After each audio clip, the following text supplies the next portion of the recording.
Don't just watch in the dark. Click subscribe, like, and join now. Before we begin, tell me, where are you listening from and what time is it there? The whisper that breathed. A summer storm brewed over Boston, its dark clouds casting long shadows across the narrow streets of Beacon Hill. The air was thick with humidity, and the faint scent of rain mingled with the salty breeze from the nearby harbor. At precisely 5 in the afternoon, when the sun should have still been high, an unnatural twilight descended upon the city. Andrew Scott hurried down Pinckney Street, his leather satchel slapping against his side with each quickened step. The first rumble of thunder echoed in the distance, vibrating through the cobblestones beneath his worn loafers. He had taken this route home 1,000 times before, but today something felt different. The usual sounds of the neighborhood, children playing, dogs barking, the occasional car engine, were strangely muted. Only the wind seemed alive, whispering through the ancient trees that lined the street, whispering in a way that made Andrew's skin prickle. He glanced at the old Victorian house at number 17, its windows dark and unwelcoming despite the early hour. The for sale sign in the yard swayed gently, though he couldn't feel any breeze on his face. Madison Rivera stood at her kitchen window on Mount Vernon Street, staring out at the gathering storm. Her teacup trembled slightly in her hand as she watched the clouds churn above the gold dome of the State House. She had lived in this neighborhood her entire life, but never had she seen such an ominous sky this early in the evening. The antique clock on her wall ticked loudly in the silence, each second stretching longer than it should. Something about the atmosphere felt wrong, like the world was holding its breath, waiting for something to happen. In the South End, James Cooper sat alone in his apartment on Tremont Street, absently flipping through old photographs. The lightning flashed outside, illuminating his collection of vintage cameras displayed on the shelves. His fingers paused on a particular picture, a group of friends gathered at Boston Common, smiling faces frozen in time. But as another bolt of lightning illuminated the room, he could have sworn one of the faces in the photograph moved, just for a moment. Just enough to make his heart skip a beat. The frame fell from his hands, shattering on the hardwood floor. Andrew found himself drawn to the old cemetery at the top of Copp's Hill. The wrought iron gates creaked open before him, though he was certain he hadn't touched them. The gravestones stood like silent sentinels, their weathered inscriptions barely visible in the dim light. As he walked between the rows, the whispers grew louder, more distinct. They weren't words exactly, more like fragments of memories or thoughts that didn't belong to him. A cold droplet of rain hit his cheek, followed by another. The storm was getting closer, the thunder growing more insistent, yet he couldn't bring himself to leave. Madison's phone rang suddenly, making her jump. The caller ID showed a number she didn't recognize, but something compelled her to answer. "Hello?" she said, her voice barely above a whisper. There was no response, only the sound of breathing, slow, deliberate, measured breaths that seemed to echo in her ear. The connection remained open, the breathing continuing without variation. She wanted to hang up, but her fingers wouldn't move. Outside, the wind picked up, rattling the windows and sending a chill through the room despite the summer heat. James had gathered the broken pieces of the photograph frame and was attempting to reconstruct it when he noticed something odd. The image inside had changed. Where once there had been 6 smiling faces, now there were 7. The new face wasn't clear, just a blur of features that seemed to shift when he tried to focus on them. The room temperature dropped suddenly, and his breath came out in visible puffs. From somewhere deep within the walls, he heard a soft scraping sound, like fingernails dragging across wood, getting closer with each passing moment. The rain began to fall in earnest now, drumming against rooftops and streaming down window panes throughout the city. Andrew found himself standing before a particular gravestone, its inscription worn almost smooth by time. Yet he could read it perfectly in his mind. Elizabeth Hargrove, 1845-1865. The name triggered something in his memory, though he couldn't place why.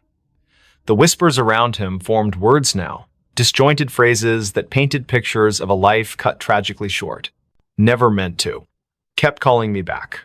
So cold here.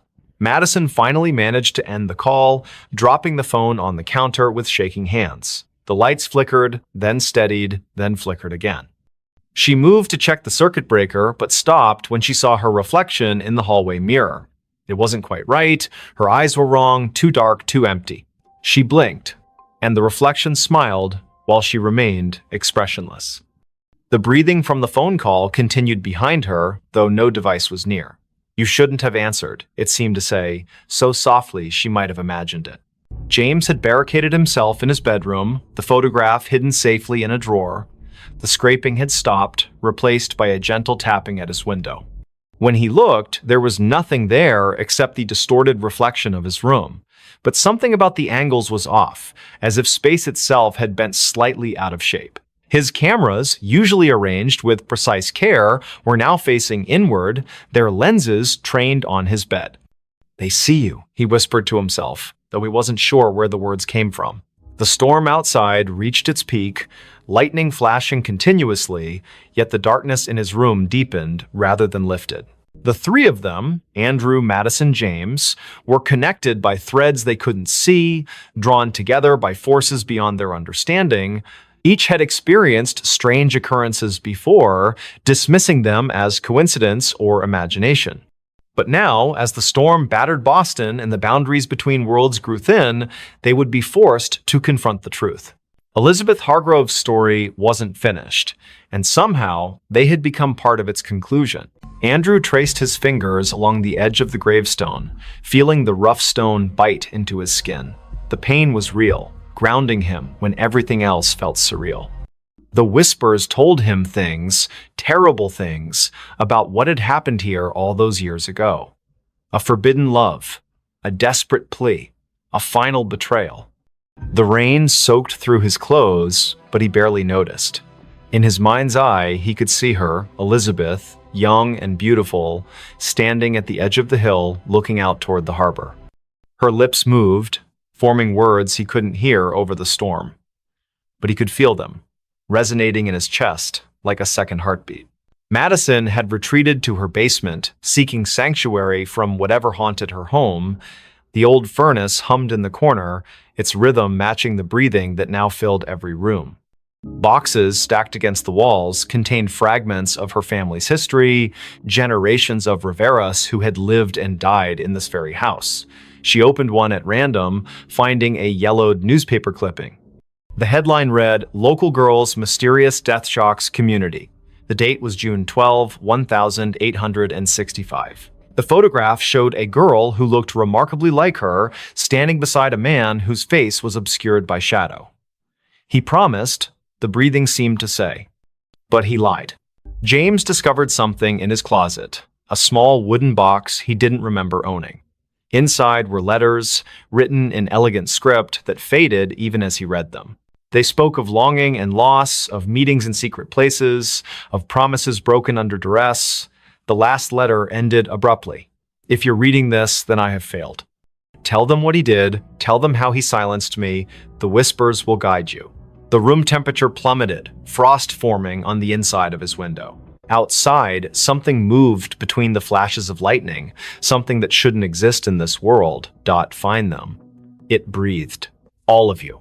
The storm reached its crescendo, lightning striking the gold dome of the State House with a deafening crack. For a moment, everything went white, and when vision returned, the city seemed subtly altered. Shadows fell differently, familiar landmarks appeared slightly skewed, people walking in the streets moved as if underwater, their faces blank masks. Those who had been touched by Elizabeth's story felt the change most acutely. Their senses heightened, their perceptions expanded beyond normal limits. Sounds carried from impossible distances. Smells lingered long after their sources disappeared. Touches left imprints that glowed faintly in the dark. Andrew found himself unable to leave the cemetery. The gates had vanished, replaced by an endless expanse of tombstones stretching in all directions. Each bore Elizabeth's name, each marked a different year of death. The whispers became a chorus now, overlapping voices telling conflicting versions of the same tragedy. Some claimed she had thrown herself from the hill in despair, others insisted she had been pushed. All agreed on one thing: justice had never been served. The rain continued to fall, but it wasn't water anymore, it was memories, each drop carrying fragments of lives cut short, hopes dashed, loves lost. Madison's basement had transformed into a labyrinth of family secrets. Every box she opened contained evidence of her ancestors' involvement in Elizabeth's fate. Letters of condemnation, witness statements, a blood-stained handkerchief, photographs showing the same shadowy figure across generations, always present at moments of tragedy. The breathing grew louder, surrounding her like a physical presence. "You know him," it rasped. "He watches still." She looked up to see her own reflection in the basement window, but instead of her face, she saw the Shadow Man's features clearly for the first time.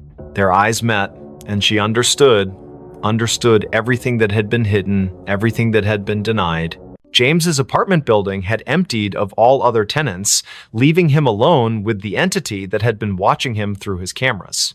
The photographs on his walls had changed. Each now showed the same scene. Elizabeth standing at the edge of Copp's Hill, reaching out to someone just out of frame. The seventh figure in his broken photograph had clarified, revealing features that matched the Shadow Man from Madison's past. The wooden box had multiplied, filling his living room with identical copies, each containing variations of the same tragic story.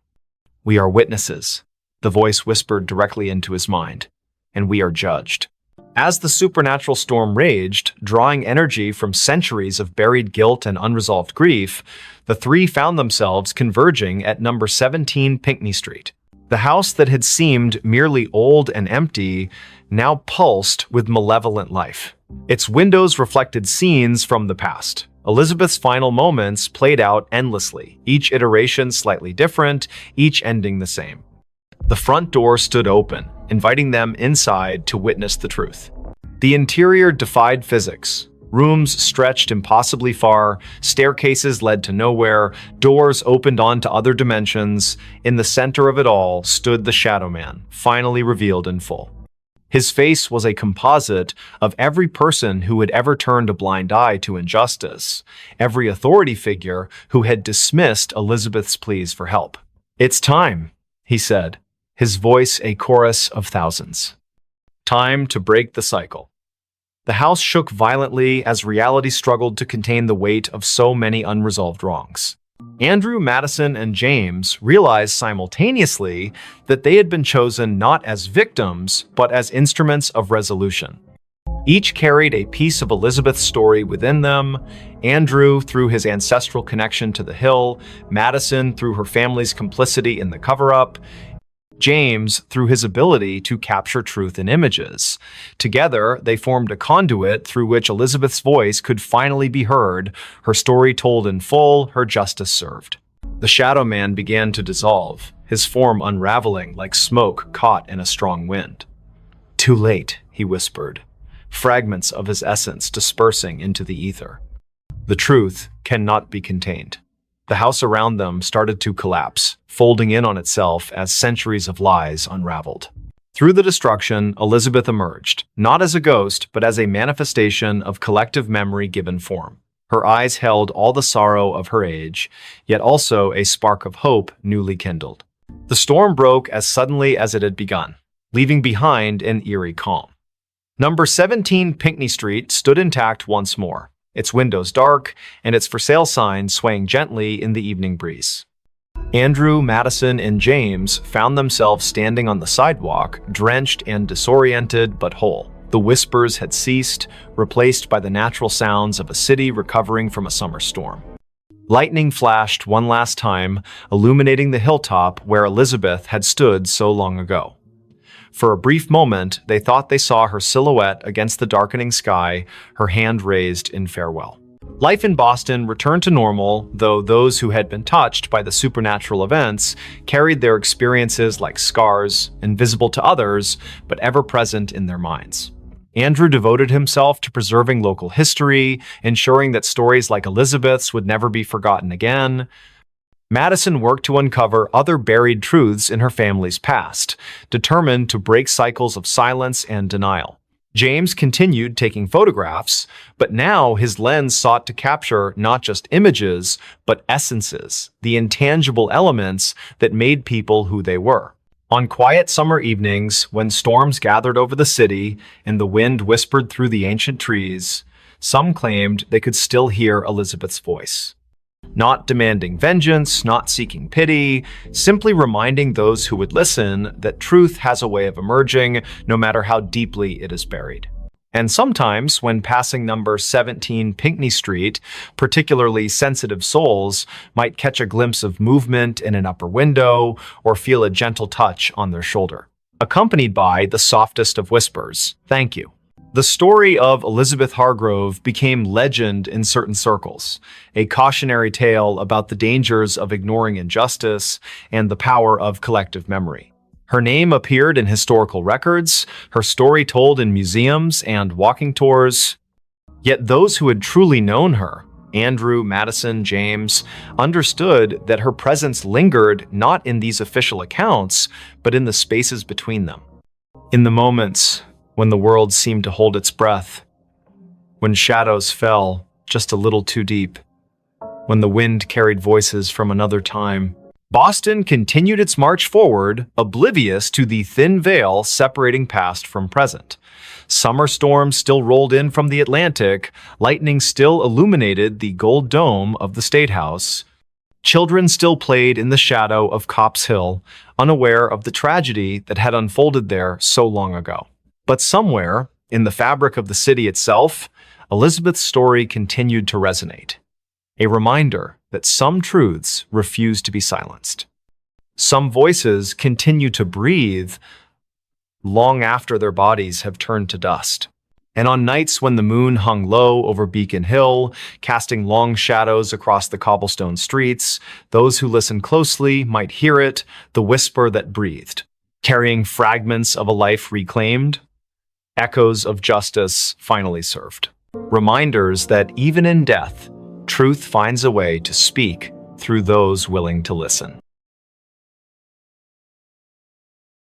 Don't just watch in the dark. Click subscribe, like, and join now. Before we begin, tell me, where are you listening from and what time is it there? The customer who never left the store.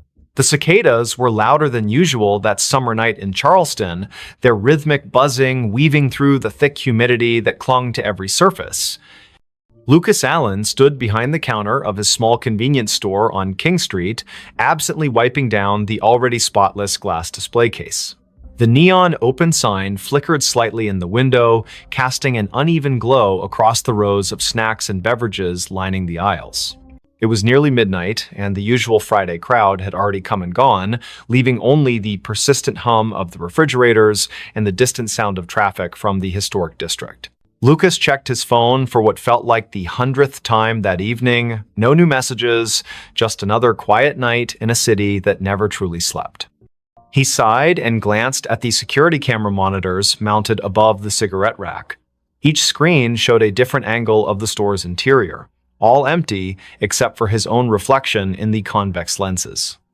Something about tonight felt different though, like the air itself was heavier than normal. His eyes lingered on the darkest corners of the footage before moving back to the register. The bell above the door jingled softly, making Lucas look up with automatic politeness. A woman stepped inside, her presence immediately altering the atmosphere of the shop. She wore a long coat that seemed inappropriate for the sweltering July heat, its dark fabric hanging loosely around her thin frame.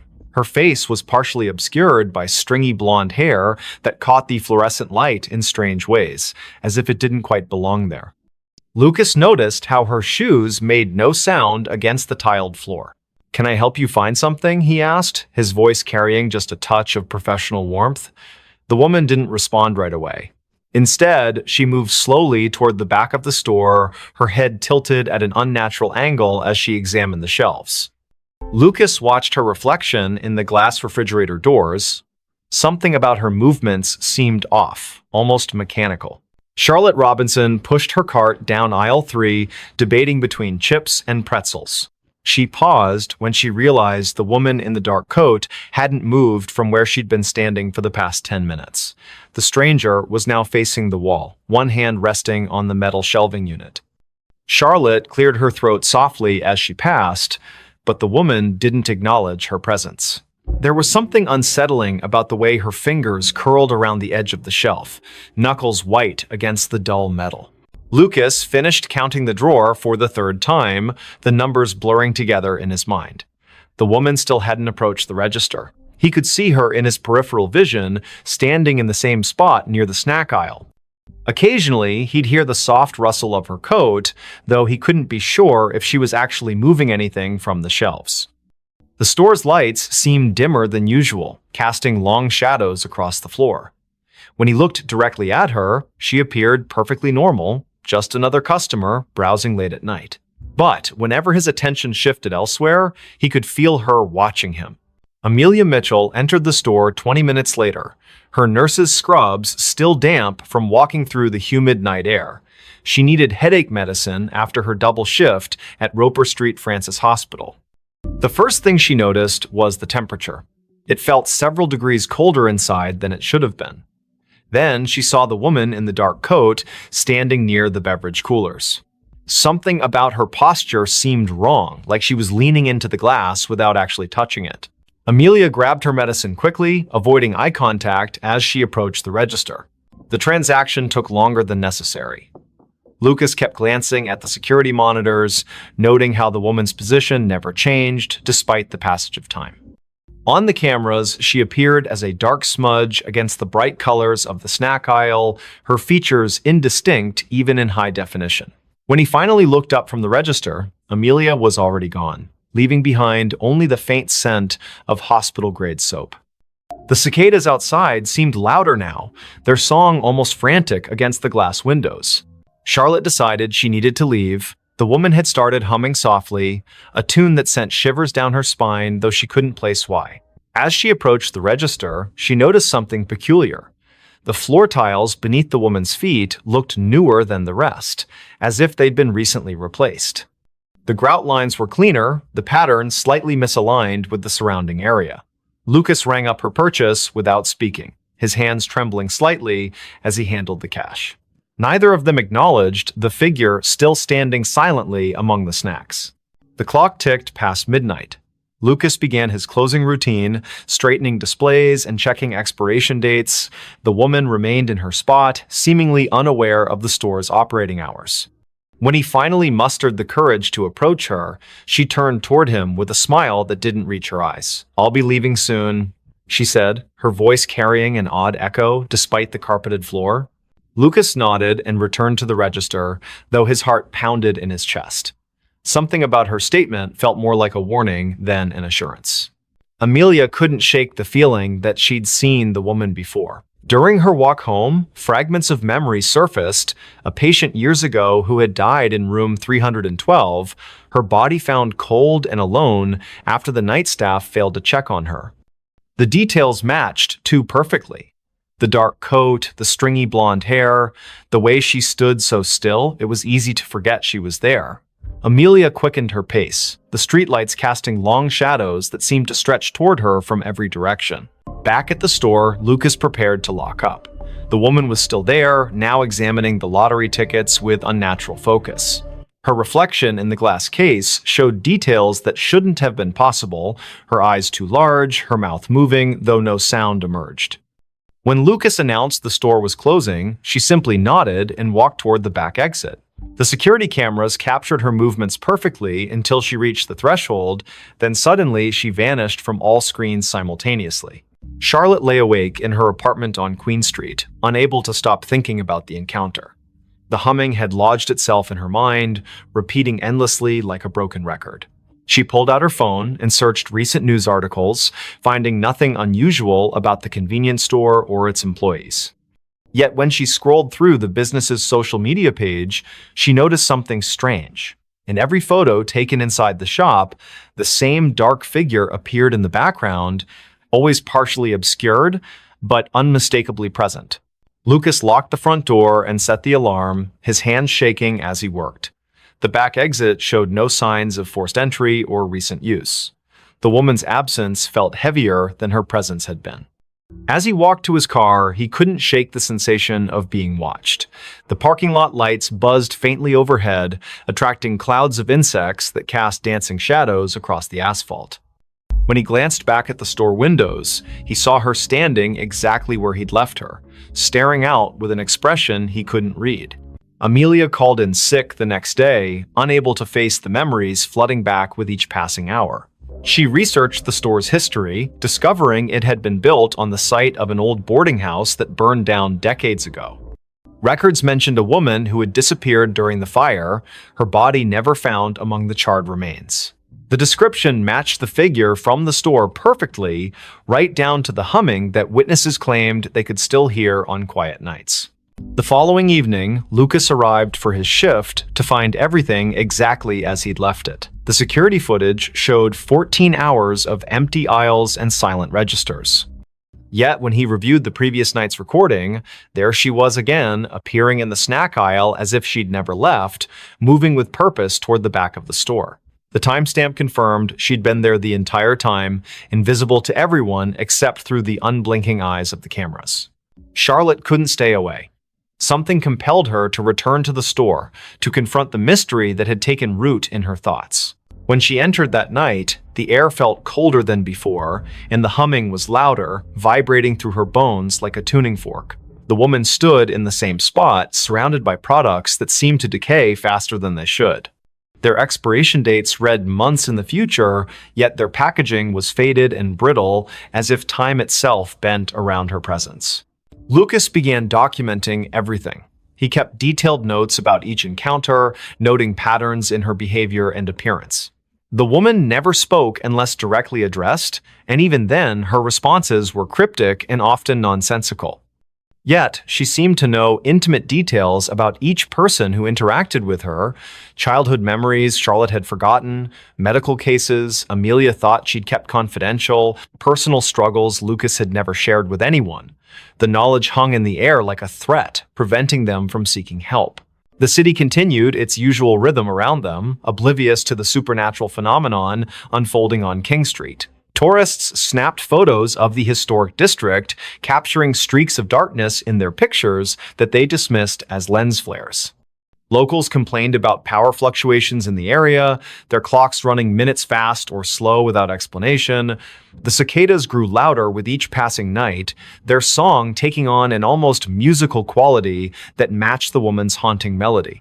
Amelia discovered other victims during her research, people who had encountered similar figures in different locations throughout Charleston's history. Each story followed the same pattern. A mysterious woman appearing in places of commerce, lingering beyond reason, collecting pieces of people's lives until they became trapped in her orbit. Some claimed she was searching for something specific, others believed she fed on human connection. All agreed that once she marked you, there was no escaping her influence. Lucas found himself changing. His reflection in the store windows seemed less substantial, his features fading slightly each day. Customers commented on how tired he looked, though he slept better than he had in years. The security cameras captured moments when he wasn't entirely present, his form flickering like static between frames. The woman watched these transformations with apparent satisfaction, her humming growing more complex, as if composing a symphony only she could hear. Charlotte's friends noticed her withdrawal from social activities. She spent hours sitting in her apartment, staring at the convenience store's security feed she'd hacked into. The woman's movements created patterns that resembled ancient symbols when traced over time. Mathematical equations formed in the spaces between appearances, suggesting a logic behind the madness. Yet each revelation came at a cost, fragments of Charlotte's personality chipped away, replaced by an understanding she couldn't articulate. The temperature in the store dropped steadily, creating condensation on the windows that spelled out words when viewed from certain angles. "Help me" appeared repeatedly, though none of them could determine if it was a plea or a command. The refrigeration units malfunctioned constantly, their contents freezing solid regardless of settings.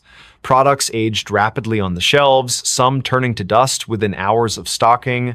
Time itself seemed to warp around the woman, bending reality to accommodate her presence.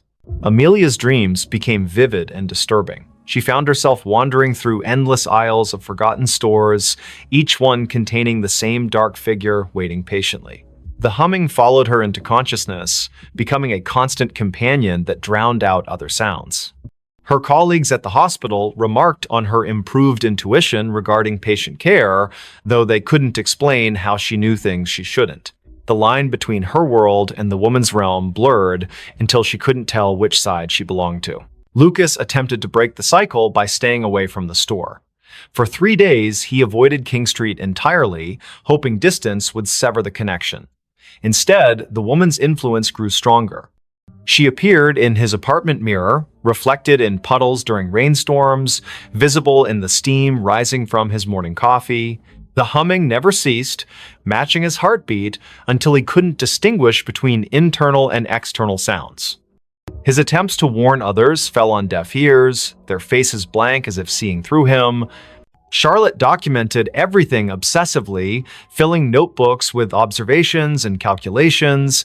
The patterns revealed themselves gradually, forming a complex web of connections between victims across generations. Each person had experienced loss or isolation significant enough to create a void the woman could fill. They had sought comfort in material possessions, believing wealth or convenience could replace human connection. The realization hit her like a physical blow. They were all customers who had never truly left the store, trapped by their own desires. The final confrontation occurred on the hottest night of the summer. The cicadas screamed in harmony with the humming, their combined song shaking the glass in the store's windows. Lucas, Charlotte, and Amelia found themselves drawn back to the convenience store despite their efforts to resist. The woman waited for them in aisle 3, her dark coat billowing as if caught in a wind that didn't exist. Her smile revealed too many teeth, each one gleaming like polished stone. "You've learned," she said, her voice resonating through the empty store. But learning isn't enough. The floor tiles beneath them shifted, revealing the foundation of the old boarding house. Charred wood and ash filled the space where modern construction should have been. The security cameras captured everything perfectly, broadcasting their final moments to empty monitors throughout the building. One by one, they stepped forward, unable to resist the pull any longer. The store remained open for business the next day. New employees arrived, unaware of the previous staff. Customers browsed the aisles, selecting items they didn't need but couldn't refuse. In the security footage, dark figures moved among the shelves, their forms becoming clearer with each passing night. The humming continued, growing louder with each new victim drawn into its melody. And in aisle 3, the woman waited patiently, collecting souls who had forgotten what it meant to truly leave. Don't just watch in the dark. Click subscribe, like, and join now. Before we begin, tell me, where are you listening from and what time is it there? The Book That Called Me. The streets of Chicago were slick with rain, reflecting the dim orange glow of streetlights like shattered mirrors. It was 5 in the morning, and the city seemed to hold its breath under a heavy sky streaked with gray clouds. The storm had rolled in from Lake Michigan without warning, drenching everything in sight. Victoria Evans stood on the corner of Wabash Avenue, clutching her coat tighter around herself as she waited for the traffic light to change. She hated mornings like this, cold, wet, and eerily quiet, but her job at the library demanded punctuality. Victoria worked at Harold Washington Library Center, a towering structure that loomed over South State Street like some ancient sentinel. The building's glass facade shimmered faintly in the pre-dawn gloom, catching the occasional flash of lightning that lit up the horizon. As she approached the entrance, her shoes squelching against the wet pavement, she noticed something odd: a single book lying face down on the steps leading up to the main doors. Its cover was dark, almost black, and water pooled around it in tiny rivulets. No one else was around. The security guard, who usually manned the early shift, hadn't arrived yet. She hesitated for a moment before picking it up. The book felt heavier than it should have been, its pages damp but not entirely soaked through. There was no title on the spine or cover, just an embossed pattern of swirling lines that seemed to shift slightly when viewed from different angles. A shiver ran down her spine, though she couldn't say why. Maybe it was the way the book felt. Alive somehow, pulsing faintly in her hands. Still, curiosity got the better of her. She tucked it under her arm and pushed open the heavy glass door. Inside, the library was silent except for the faint hum of fluorescent lights overhead. Rows upon rows of shelves stretched out into shadowy corners, their contents neatly organized, yet somehow foreboding in the dim light. Victoria made her way to the circulation desk near the center of the atrium, setting the book down carefully, as if afraid it might bite. Her fingers lingered on the cover for a second longer than necessary before she pulled them away abruptly. Something about it unsettled her deeply, though she couldn't put her finger on what exactly it was. Her coworker, Daniel Harris, arrived shortly after, yawning loudly as he shuffled toward the desk. He was tall and lanky, with messy brown hair that stuck out in all directions despite his best efforts to tame it. "Morning, Vic," he muttered, glancing briefly at the book before shrugging. "What's this?" "I found it outside," Victoria replied, keeping her voice low so as not to disturb the stillness. "It doesn't have a title or anything." Daniel raised an eyebrow but didn't comment further.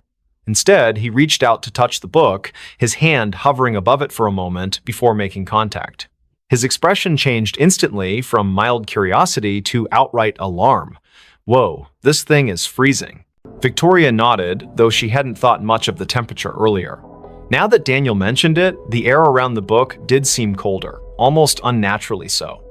She watched as he flipped it open cautiously, revealing blank pages that looked yellowed with age despite being completely dry, or at least they appeared blank at first glance. When Daniel tilted the book slightly toward the light, faint words began to emerge, written in ink that shimmered like oil slicks. They weren't English or any language Victoria recognized, but the shapes twisted and writhed across the page as if trying to escape the confines of the paper. "This is messed up," Daniel whispered, snapping the book shut quickly. He glanced around nervously, as if expecting someone or something to appear from the shadows. "We should probably report this to management." But Victoria shook her head firmly. "Not yet. Let me look at it again." She wasn't sure why, but the book called to her in a way she couldn't explain. It wasn't just curiosity anymore, it was compulsion, a gnawing need to understand what lay within those shifting symbols.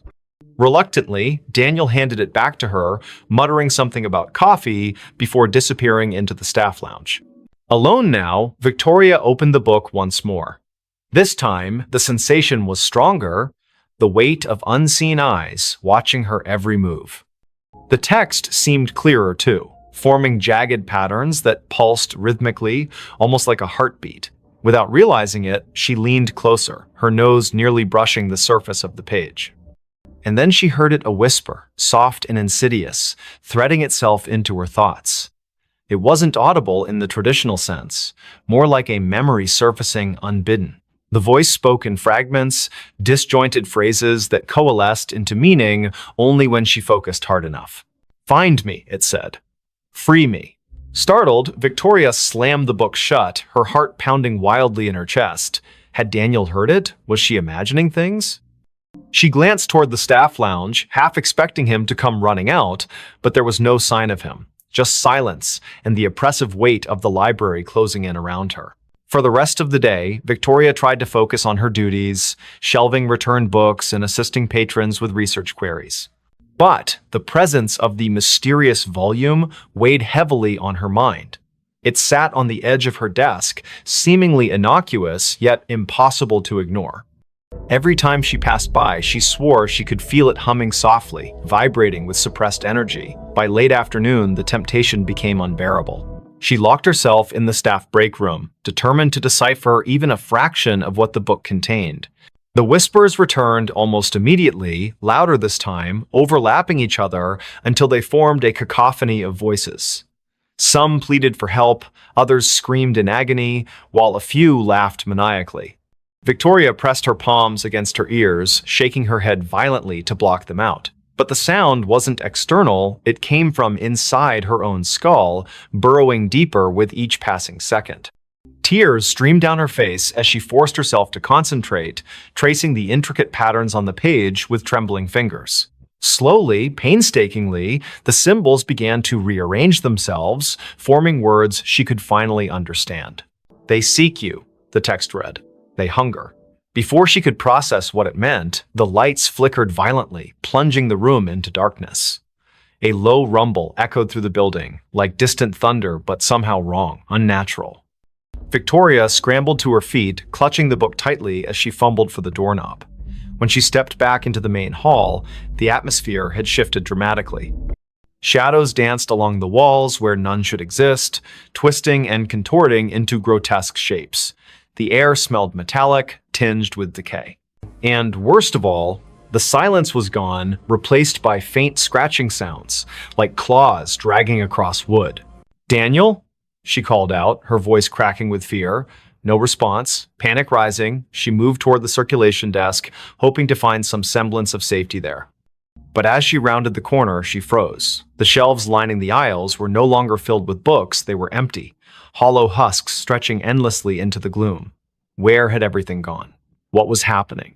A sudden movement caught her eye, a figure darting between the rows ahead. It was small, hunched over, moving with jerky, unnatural motions. Victoria backed away instinctively, clutching the book to her chest like a shield. The figure stopped abruptly, turning to face her. Its head tilted sideways, impossibly far, joints cracking audibly. Then it lunged. She screamed, stumbling backward as the creature skittered forward on all fours, its limbs elongated and spider-like. Its face, if it could be called that, was featureless save for a gaping maw lined with needle-sharp teeth. The thing moved faster than she thought possible, closing the distance between them in seconds. Just as it leapt toward her, Victoria threw the book at it in desperation. The impact sent it sprawling, screeching in pain as smoke rose from where the tome had struck its body. Seizing the opportunity, she bolted toward the exit. Outside, the rain had intensified, soaking her instantly as she sprinted down the steps. Thunder boomed overhead, drowning out the sound of her frantic footsteps. She didn't stop running until she reached her car, slamming the door shut behind her and locking it with shaking hands. Breathing heavily, she glanced at the passenger seat and froze. The book sat there, dripping wet, its cover cracked open slightly to reveal glowing symbols etched onto the inner pages. "No," she whispered, reaching out tentatively. "How did you?" The car rocked violently as something slammed into the roof, denting the metal inward. Another crash followed, then another, accompanied by guttural growls that reverberated through the vehicle. Victoria ducked low, covering her head as shards of glass rained down from the shattered windshield. Through the chaos, she saw the library in the distance, its windows pulsing with sickly green light. The book vibrated fiercely in her lap, urging her to return. Against her better judgment, she obeyed. Back inside, the scene had changed again. The aisles were intact now, stocked with books as if nothing had happened, yet the oppressive feeling lingered, thicker than ever. The whispers grew louder, converging into a single voice that spoke directly to her. "You cannot run," it hissed. "You are mine now." Victoria spun around, searching for the source, but found only emptiness. Until she saw him, the man standing at the end of the aisle, partially obscured by shadows. He wore a tattered suit, his skin pale and translucent, eyes sunken and hollow. In his skeletal hands, he held a copy of the same book she carried. "Michael Parker," he rasped, taking a step closer. "I've been waiting." And then the world dissolved into darkness. When Victoria awoke, hours later, she was seated at the circulation desk. The library was empty, bathed in the golden light of dawn filtering through the windows. For a moment, she thought it had all been a nightmare. But when she looked down, the book lay open before her, its pages filled with fresh writing. "They will come for you next." The whisper that never opened. It was 3 a.m. when Lucas Bennett first heard the sound. A faint whisper carried by the icy wind that swept through the narrow streets of Los Angeles. The city was unusually quiet for a place that never slept, its usual hum of life replaced by an unsettling stillness. Frost clung to the palm trees lining the sidewalks, their leaves glistening under the dim streetlights. Lucas had been walking home from his late shift at the diner when he noticed it, the whispering that seemed to follow him wherever he went. He pulled his jacket tighter around himself, trying to shake off the chill that wasn't entirely from the cold. The whisper grew louder as he passed an alleyway between two old brick buildings. It sounded like words, but nothing coherent, just fragments of syllables that danced at the edge of understanding. His pace quickened, boots crunching against the frost-covered pavement. He told himself it was just the wind playing tricks on him. But deep down, he knew better. Olivia Turner lived in apartment 3B of the building where Lucas rented his studio. She had moved in 6 months ago, and they had exchanged polite greetings in the hallway occasionally. But tonight, when Lucas finally reached his floor, he found her standing outside her door, her face pale and drawn. Her hands trembled as she fumbled with her keys, dropping them twice before managing to unlock the door. Something about her demeanor made Lucas pause.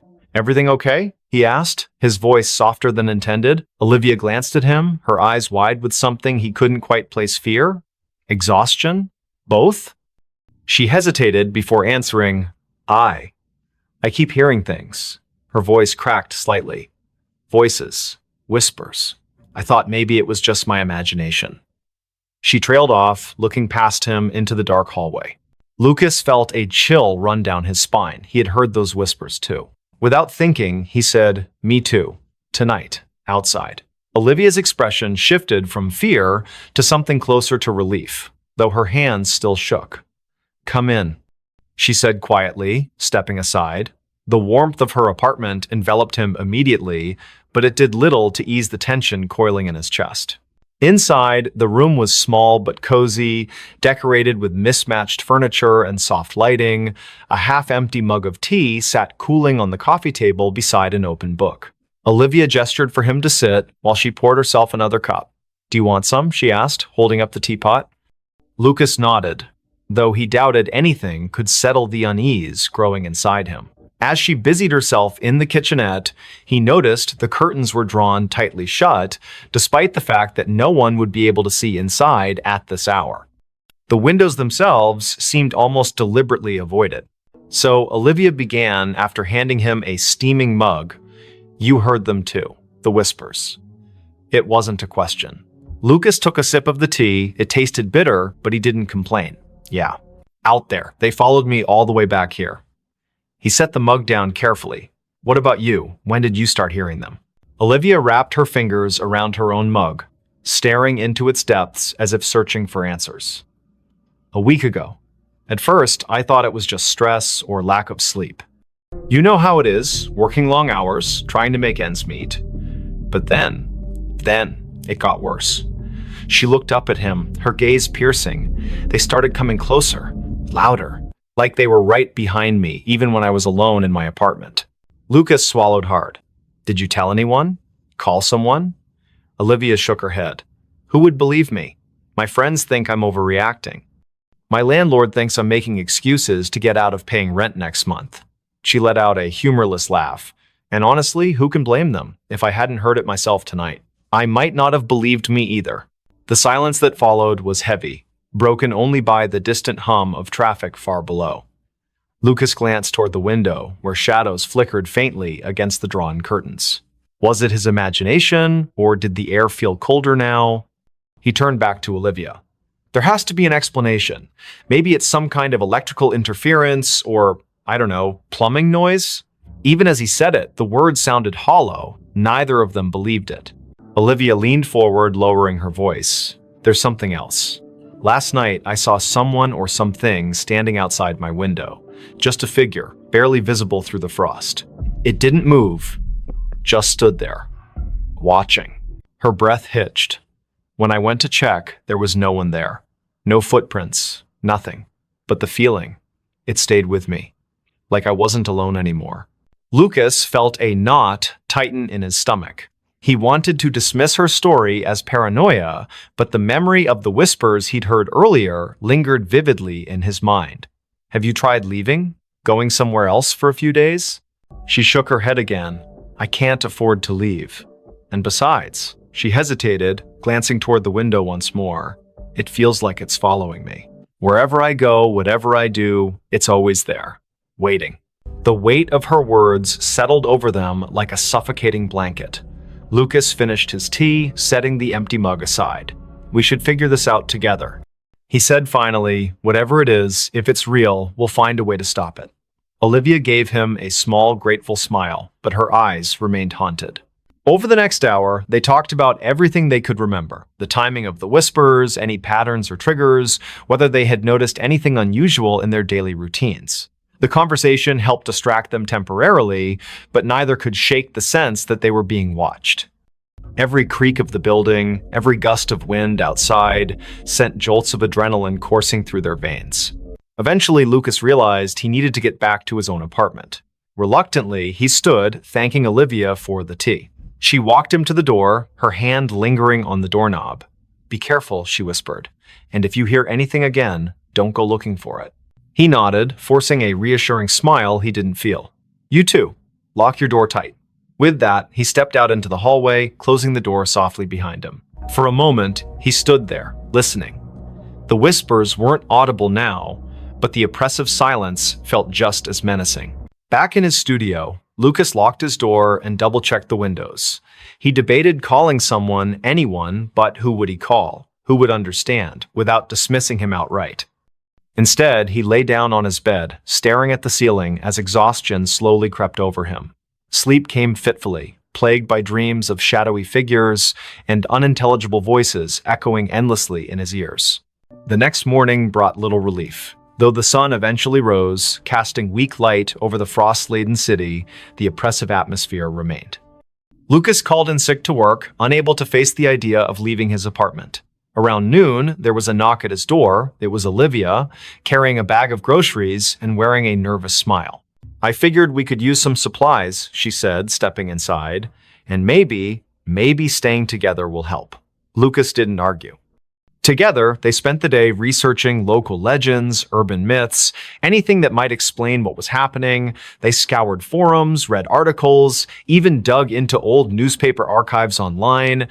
Most of it was nonsense ghost stories and conspiracy theories, but one thread caught their attention. A user named Silent Watcher had posted about a series of disappearances in Los Angeles during the winter months over the past decade. The cases were unsolved, dismissed as runaways or accidents, but certain details stood out. Witnesses reported hearing strange noises before the victims vanished. Some claimed to have seen shadowy figures lurking near windows or alleys. The posts were vague, but the similarities were impossible to ignore. As evening fell, the temperature dropped sharply. The heater struggled to keep up, and both Lucas and Olivia found themselves bundled in blankets, huddled together on the couch. The whispers returned, louder this time, seeping through the walls like water. They exchanged panicked looks, hearts pounding in unison. Whatever it was getting closer. Desperation drove them to action. Armed with flashlights and makeshift weapons, a baseball bat for Lucas, a kitchen knife for Olivia, they ventured into the hallway. The whispers surrounded them now, forming a cacophony of disjointed sounds that clawed at their sanity. Each step felt heavier than the last, as if the air itself resisted their movement. At the end of the hallway, the emergency exit stood ajar, frost creeping inward. Beyond it lay the fire escape, descending into darkness. Lucas hesitated, gripping the bat tightly. "Do we really want to know what's out there?" he whispered. Olivia didn't answer, her eyes fixed on the gap. Slowly, they stepped through, bracing themselves for whatever awaited them. The metal stairs groaned under their weight, each step echoing ominously in the frigid night. Below, the alley was shrouded in shadow, the streetlights casting long, distorted reflections on the icy ground. Movement caught the corner of Lucas's eye, a flicker, gone before he could focus. Then another, and another. Shapes darted between the buildings, fleeting glimpses of something humanoid, yet wrong. "Run," Olivia hissed, clutching his arm. They bolted down the remaining steps, slipping on patches of ice as they fled. Behind them, the whispers erupted into a deafening roar, filling the air with chaotic sound. Shadows converged, twisting and writhing like living smoke. Panic surged through Lucas's veins as he realized they were being hunted. They rounded a corner, breaths ragged, legs burning. Ahead, a familiar figure emerged from the darkness. It was Benjamin Hayes, a neighbor whose face they recognized, but whose name they rarely spoke. His expression was blank, his movements mechanical. He raised a hand, pointing toward an abandoned warehouse across the street. "In there," he said, his voice devoid of emotion. "You'll find answers." Without hesitation, they obeyed, bursting through the rusted doors of the warehouse. Inside, the air was thick with decay and dampness. Faint traces of graffiti adorned the crumbling walls, remnants of a forgotten era. In the center of the vast space stood a wooden crate, its surface etched with symbols neither of them recognized. Above it hovered a swirling mass of darkness, pulsating rhythmically like a heartbeat. Olivia approached cautiously, her knife trembling in her grip. "What is this?" she murmured, reaching out. Lucas grabbed her wrist, pulling her back. "Don't touch it," he snapped. But it was too late. The moment her fingers brushed the crate, the world around them dissolved into chaos. Images flooded their minds, faces screaming silently, hands clawing at unseen barriers, voices pleading for release. The whispers coalesced into a single, thunderous command. Open me now." Lucas staggered backward, clutching his head as the vision overwhelmed him. Olivia collapsed to her knees, tears streaming down her face. "I can't," she choked out. "I can't stop it." The darkness expanded, consuming the warehouse, swallowing everything in its path. Somewhere in the distance, Benjamin's voice echoed faintly. "You shouldn't have come here." And then, silence. When Lucas opened his eyes, he was alone. The warehouse was gone, replaced by an endless void. Whispers surrounded him, louder than ever, pressing against his skull until he thought it might burst. He screamed, but no sound escaped. The last thing he saw before the darkness claimed him completely was the crate, floating impossibly in the emptiness, its lid inching open. Somewhere in Los Angeles, the sun rose again, frost melted from the trees, and life resumed its usual pace. But in apartment 3B, the curtains remained drawn and the whispers continued, waiting for their next listener. Screams in the warehouse at night. The winter air in Savannah carried an unusual chill, even for Georgia. The cicadas buzzed incessantly through the humid night as Amelia Thompson tightened her scarf around her neck. She had taken the security job at the old warehouse on the outskirts of town, mostly out of desperation. The building stood like a monolith against the dark sky, its weathered brick walls telling stories of better days when it was part of the thriving Port District. Liam Allen, her partner for the night shift, leaned against their patrol car while chewing absent-mindedly on a toothpick. "Third week, and you're still jumpy," he said with a smirk that didn't quite reach his eyes. His attempt at casual conversation couldn't mask the tension in his voice. They both knew something wasn't right about this place. Every night brought new sounds from within the warehouse's walls, sounds that shouldn't exist in an empty building. As they approached the main entrance, Amelia noticed the padlock looked different somehow. The scratches around the hasp seemed fresh, though she could have sworn she'd checked it thoroughly just hours before. Liam must have seen her hesitation because he placed a hand on her shoulder. "Probably just kids messing around again," he said, but his words lacked conviction. Last week, they'd found graffiti inside that definitely hadn't been there during their previous rounds. The heavy metal door groaned in protest as Liam pushed it open. The smell hit them immediately, damp concrete mixed with something metallic that made Amelia's stomach churn. Their flashlights cut through the darkness, revealing rows of empty pallets and dusty machinery. The air felt heavier inside, pressing against their lungs with each breath. Somewhere deep in the shadows, water dripped methodically. Drip, drip, drip. They started their usual patrol route, boots echoing ominously against the concrete floor. Amelia couldn't shake the feeling they were being watched. The security cameras mounted high on the walls provided little comfort. Their red lights blinked steadily, but she knew from experience how unreliable they were. Half of them were either broken or showed nothing but static-filled images on the monitor back at their station. "Did you hear that?" Amelia whispered suddenly, grabbing Liam's arm. A soft scraping sound had come from somewhere behind the rows of shelving units. It sounded like metal dragging across concrete. slow, deliberate. Liam raised his flashlight, the beam trembling slightly despite his best efforts to keep it steady. "Probably just rats," he muttered, though neither of them believed it. The sound came again, closer this time. Closer. Their radios crackled to life without warning, making them both jump.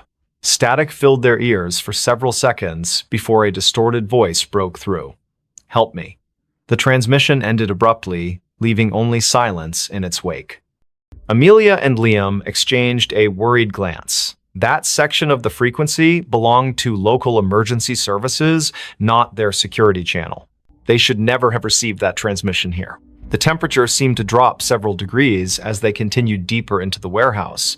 Their breath formed visible clouds in the beam of their flashlights. Something moved in the corner of Amelia's vision. A shadow too large to be a rat, darting between support columns. When she turned to look directly at it, there was nothing there. Just empty space and more shadows that seemed to stretch longer than they should. Liam stopped suddenly, causing Amelia to bump into him. He was staring at something on the floor ahead. At first glance, it looked like oil stains, but as they moved closer, the metallic smell became overwhelming. Blood. Fresh blood leading toward one of the loading docks. The trail glistened wetly in their flashlight beams, ending abruptly at the edge of a large pool that hadn't been there during their last pass through this area. Neither of them spoke as they followed the path, their footsteps careful and measured. The loading dock area proved even colder than the rest of the warehouse. Condensation formed on every surface, dripping steadily from the ceiling beams. What appeared to be claw marks scored deeply into the concrete floor, radiating outward from the blood pool like some terrible flower blooming in reverse. Amelia's radio crackled again. This time with no discernible words, just a rising and falling electronic whine that set her teeth on edge. She fumbled to turn it off, but found the volume control unresponsive. Something heavy shifted in the darkness above them. The sound of movement came from the catwalks high overhead, accompanied by a low, guttural growl that reverberated through the metal structure. Liam's flashlight beam swept upward, catching glimpses of movement too fast to track properly. Whatever it was up there moved with unnatural speed, darting between support beams with impossible agility. The growling grew louder and closer. Amelia's training screamed at her to retreat, to get away from whatever was hunting them in the dark. But something else held her rooted to the spot, a primal curiosity mixed with terror that froze her muscles. The blood pool began to bubble softly, tiny crimson bubbles forming and popping with sickening sounds. From the corner of her eye, she saw shapes moving in the darkness beyond the loading dock doors. Too many shapes to count. The attack came without warning. One moment they were scanning the catwalks, and the next, Liam was gone. His flashlight clattered to the ground, rolling away into the shadows. Amelia heard his muffled scream cut short as something massive dragged him upward into the darkness. Her own scream caught in her throat as she backed away, tripping over her own feet in her haste to escape. The thing on the catwalk let out a triumphant roar that shook dust from the ceiling. She scrambled backward, her flashlight beam dancing wildly across the warehouse floor. More figures emerged from the shadows now, surrounding her. They moved with jerky, unnatural motions, their forms humanoid but wrong somehow, too tall, too thin, their limbs bending at impossible angles. The largest figure, presumably what had taken Liam, dropped down from the catwalk with a deafening crash. Its eyes glowed faintly in the darkness, fixing on her with predatory intelligence. The cicadas outside had grown louder, their buzzing almost deafening now. Amelia realized with growing horror that their pattern matched the rhythm of the creature's movements. Each step it took toward her synchronized perfectly with the insect's chorus. The other figures began to circle her, closing in from all sides. Their breathing sounded wet and labored, like liquid being forced through cloth. She pressed herself against a stack of pallets, searching desperately for an escape route. A sudden noise from the office area caught everyone's attention, the distinctive sound of someone trying to force open a window. The creatures hesitated, their heads snapping toward the disturbance with unsettling speed. Amelia seized her chance, diving between two of the smaller figures and sprinting toward the main entrance. Behind her, she heard snarls of frustration as the creatures debated whether to pursue her or investigate the new intruder. Her radio crackled to life again, this time with perfect clarity. "Run!" a woman's voice shouted urgently. "Get out while you still can." The transmission cut off abruptly, replaced by more static. Amelia didn't question it. She poured everything she had left into reaching the exit. As she burst through the heavy metal door, the cold night air hit her like a slap. The cicadas fell silent all at once, creating an eerie void where their buzzing had been moments before. Standing by their patrol car was a young woman, probably in her early 20s, dressed in tattered clothes and bleeding from multiple wounds. Her eyes widened when she saw Amelia emerge from the warehouse. "You shouldn't be here," she whispered hoarsely. "None of us should be here." Before Amelia could respond, the girl collapsed to her knees, pointing weakly back toward the building. "They're coming." True to her warning, the warehouse doors slammed shut with enough force to rattle the entire structure. The windows on the upper floors began to glow with an unnatural light, pulsing in time with the now returning cicada chorus. Shadows moved behind the glass in ways that defied physics, stretching and contorting until they seemed to press against the very fabric of reality. Amelia helped the mysterious girl to her feet, noticing for the first time these strange symbols carved into her arms. "We need to move," the girl insisted, pulling Amelia toward the car. "They'll be spreading soon. They always do after a feeding." Her words sent chills down Amelia's spine, not least because she realized dawn was still hours away. The temperature continued to drop, frost forming on nearby surfaces despite the humid air. The warehouse seemed to pulse with malevolent energy, its walls expanding and contracting like living tissue. As they reached the patrol car, Amelia risked one last look back. Dozens of glowing eyes stared out from the warehouse windows, watching them with obvious hunger. Something massive moved behind the glass, its silhouette too large to be contained within the building's walls. The girl shoved her into the passenger seat, taking the wheel herself with surprising strength. "Don't look back," she warned as she started the engine. "Whatever you do, don't look back until we're out of Savannah." The drive through the city streets felt surreal. Streetlights flickered erratically as they passed, and the few people still out at this hour seemed to be walking in slow motion, their faces blank and expressionless. The girl Spiel, who introduced herself only as Rachel, kept checking the rearview mirror obsessively, muttering about spread patterns and infestation zones. Amelia wanted to ask questions, but found herself unable to form coherent thoughts, let alone words. They reached the city limits just as the first hints of dawn began to lighten the horizon. Rachel visibly relaxed, though she maintained their speed well above the legal limit. "You got lucky tonight," she said finally. "Most people don't make it out of there alive, especially not after hearing the screams."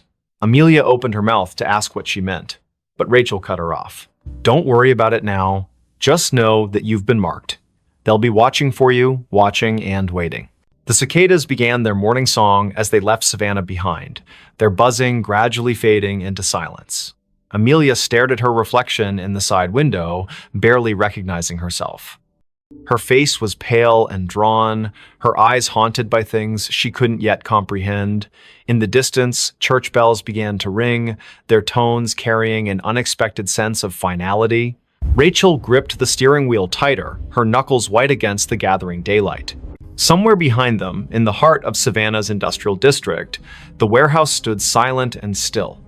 Its walls bore fresh scratches and scorch marks that hadn't been there the night before. Inside, pools of blood slowly dried on the concrete floors, already beginning to attract flies. The security cameras remained offline, their lenses cracked and blackened.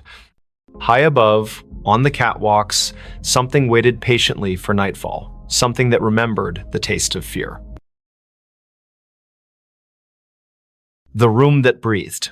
Boston stirred under the weight of another spring morning, the air thick with a peculiar warmth that seemed misplaced for the season. Daniel Harris stood on the cracked sidewalk outside number 17 Marlborough Street, his fingers tracing the edge of an old brass key in his pocket. The building before him loomed like a forgotten sentinel, its red brick facade darkened by decades of Boston winters and neglect. Across the street, Victoria Evans leaned against her parked car, arms crossed tightly across her chest as she watched Daniel approach the entrance. The neighborhood was waking up slowly, curtains twitching in nearby windows as residents observed the newcomers. Michael Parker emerged from the alley beside the building, his camera slung around his neck, capturing the uneven angles of the structure with professional precision. "This place gives me the creeps," he muttered, though his lens stayed trained on the upper floors, where shadows seemed to move independently of the rising Sunday. Daniel's footsteps echoed hollowly as he climbed the worn stone steps to the front door. The wood beneath his feet felt spongy, yielding slightly with each step. He paused at the threshold, glancing back at his companions. Victoria gave him a tight smile while Michael adjusted his camera settings, seemingly oblivious to the faint scraping sound coming from somewhere deep within the building. The key turned with unexpected ease, revealing a vestibule that smelled of damp paper and something else. Something metallic and sharp. Inside, the air was unnaturally still, as if the house itself was holding its breath. Dust motes hung suspended in shafts of weak morning light that filtered through grimy windows. To their left, a staircase spiraled upward into darkness, its banister wrapped in layers of peeling paint. Directly ahead, a hallway stretched toward the rear of the building, lined with doors that seemed to lean inward as if drawn by some invisible force. The wallpaper, once elegant, now peeled away in long strips that curled toward the floor like dead leaves. Victoria's heels clicked against the hardwood as she moved to examine a series of framed photographs hanging crookedly on the wall. Her fingers hovered above the glass but didn't touch. "These pictures," she began, her voice dropping to a whisper. In each frame, people stood stiffly posed, their eyes fixed on something just beyond the camera's view. What disturbed them most was the background. Through windows behind the subjects, they could see the same room appearing in every photograph, its details shifting subtly but unmistakably present in each era depicted. Michael joined her, his camera clicking softly as he documented the unsettling gallery. "That's impossible," he said, pointing to one particular image. "Look at the dress styles. These photos span nearly a century, but that room." His voice trailed off as he noticed something moving in the corner of the frame. When he looked up, the hallway appeared empty, yet the sensation of being watched pressed heavily against his skin. The temperature dropped suddenly, causing their breath to mist in the air. From somewhere above came the distinct sound of footsteps, slow and deliberate, pacing back and forth across the ceiling. Daniel called out, his voice echoing unnaturally loud in the confined space. The footsteps stopped immediately, followed by complete silence that seemed to vibrate through the very walls. Then came a new sound, a soft, rhythmic creaking like the gentle expansion and contraction of old wood. But this wasn't coming from the structure itself. It was emanating from the room at the end of the hall, pulsing with a life of its own. Daniel took the first step toward the source of the sound, his palm slick against the railing of the staircase. The wooden steps groaned beneath his weight, each complaint sounding louder than the last. Halfway up, he paused, certain he'd heard whispered words trailing after him like cobwebs brushing against his ears. Victoria followed close behind, her hand occasionally reaching out to steady herself against the wall, only to pull back sharply each time her fingers made contact. The wallpaper felt warm to the touch, almost feverish, and when she looked closely, she thought she saw veins of black mold spreading outward from each point of contact. At the top landing, they found themselves facing 3 doors, each painted a different shade of gray that seemed to shift depending on how long you stared. The middle door stood slightly ajar, swaying gently, despite the absence of any breeze. Through the gap, they could see movement, not human movement, but something more akin to shadows stretching and retreating across the far wall. Michael raised his camera, framing the scene through the viewfinder, but what he saw through the lens made his hands tremble. The room appeared larger through the camera, its dimensions distorted in ways that defied logic. "Did you hear that?" Victoria's voice cracked as she spoke. They all froze, listening to the sound of breathing, deep, measured inhalations that filled the corridor like waves crashing against a distant shore. The sound wasn't coming from them. It was too synchronized, too deliberate. Daniel reached for the doorknob, his fingers brushing against metal that felt impossibly cold. As his hand closed around it, the breathing hitched, then resumed with greater intensity. The door opened with a reluctant creak, revealing a space that seemed to swallow the available light rather than reflect it. Inside, the air was dense and humid, carrying the scent of earth after rain mixed with something sour and metallic. The walls were covered in what appeared to be ancient wallpaper, but upon closer inspection, they realized it was actually layers of dried, yellowed paper stacked directly onto the plaster. Pages upon pages of handwritten text, fragments of letters and drawings pressed together like geological strata. Some sections seemed to ripple when touched, as if the surface retained some vestige of life. In the center of the room stood an antique writing desk, its surface stained with ink blots that had long since dried black. Victoria approached the desk cautiously, her attention drawn to a leather-bound journal resting open at its center. The handwriting inside was spidery and erratic, the ink varying in color from fresh black to faded brown. As she read the first few lines, her reflection in the window behind the desk caught her eye.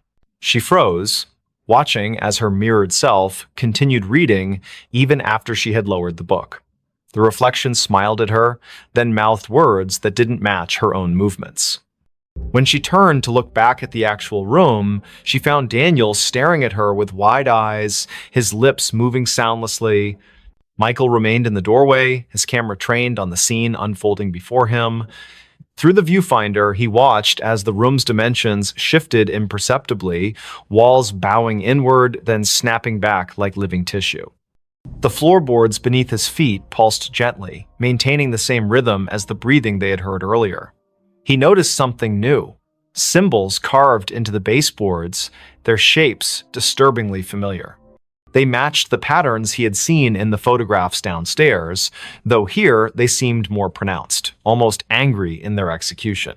The room grew darker despite the approaching noonday sunday. Shadows lengthened unnaturally, pooling in corners and creating shapes that suggested movement just beyond perception. A soft scratching sound began behind the walls, like fingernails dragged lightly across wood. It started in one corner, then traveled methodically around the perimeter of the room, gaining speed and intensity with each circuit. The breathing deepened, becoming labored, until it sounded like someone struggling for air. Yet no living person occupied the space with them. Daniel moved toward the far wall, drawn by an inexplicable force. His fingers brushed against the paper-covered surface, feeling the individual sheets shift under his touch. Some pages crumbled to dust at his slightest contact, while others felt slick and wet, leaving dark stains on his fingertips. He realized with growing dread that the papers weren't merely covering the wall, they were growing from it, sprouting like fungal growths in the dim light.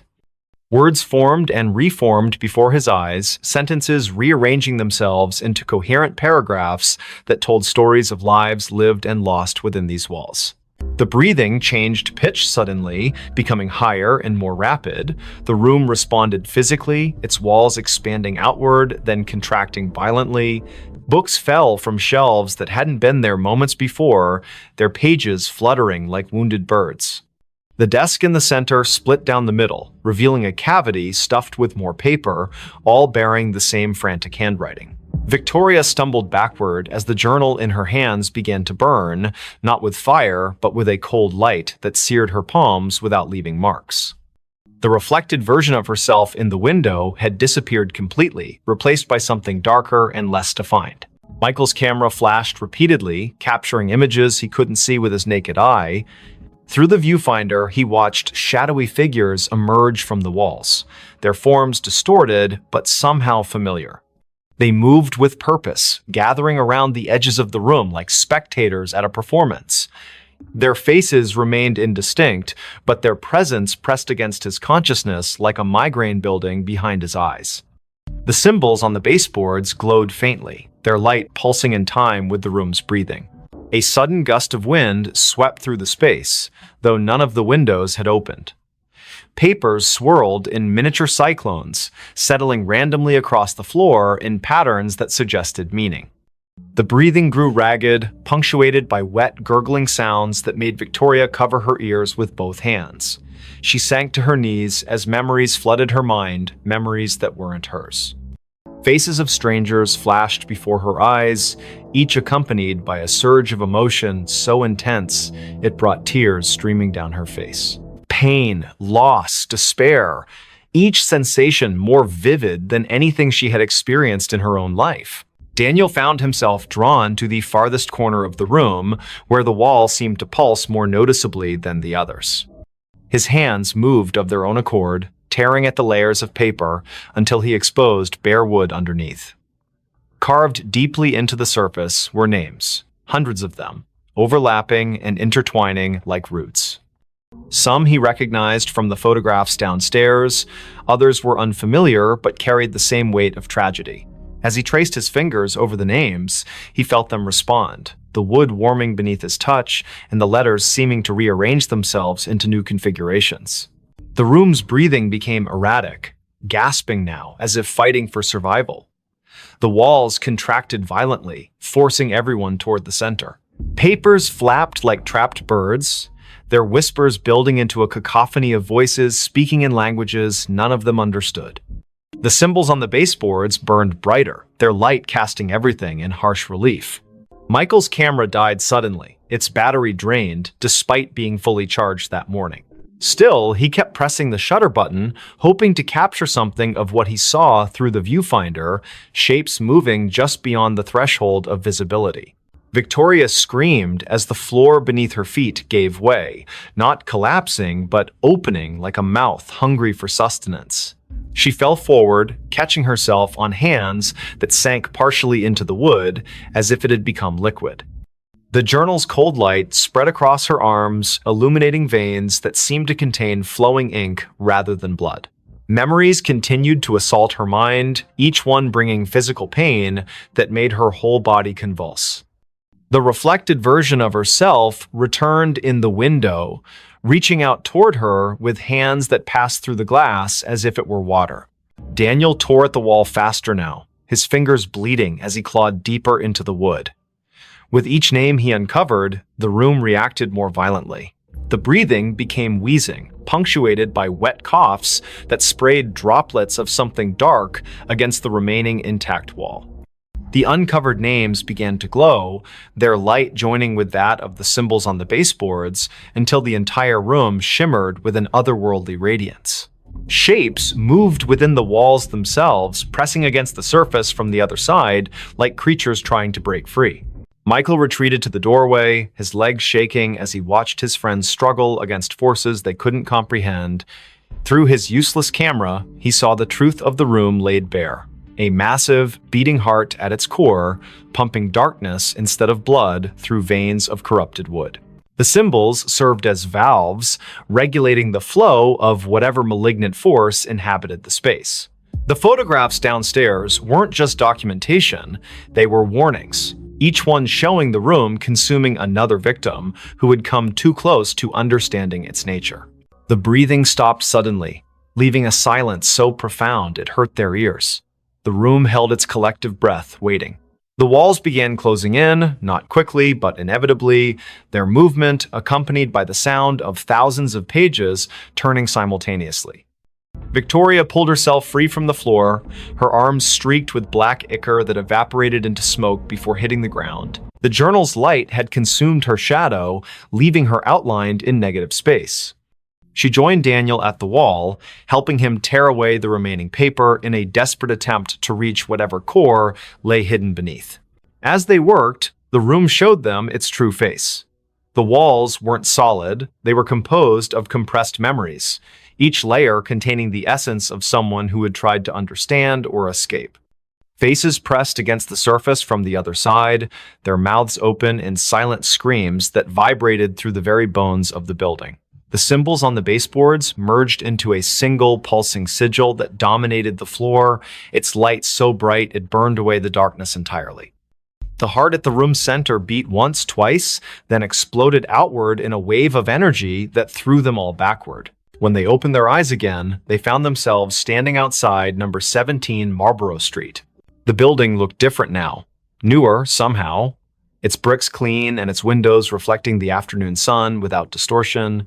A young couple walked past them, discussing plans to renovate the upstairs apartment. Daniel reached into his pocket for the brass key, but found only lint.